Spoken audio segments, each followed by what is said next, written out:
Kung wala ko lang. They could not stand together. All three are one. God is the tall, triune God. God is one in the essence and cannot be divided. Kaya ang pagkamao, kaya ang elemento, dili siya ma-divide. There is one God in His purpose. God is one in His purpose.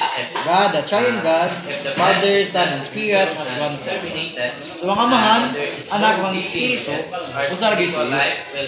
Usara ang ilang mamatigayon. So dili ko dingon nga mamatigayon sa amahan lahi sa anak. Lahi man silang buhat. Hindi na mamatigayon sa anak lahi pud sa Espiritu, dili. Ang mamatigayon sa amahan, mao pud ang mamatigayon sa anak, gitiwas sa pamatigayon sa Espiritu. God the Father, siya ang nagplano, God the Son, siya ang nag-execute, and God the Spirit, siya ang nagpalakad.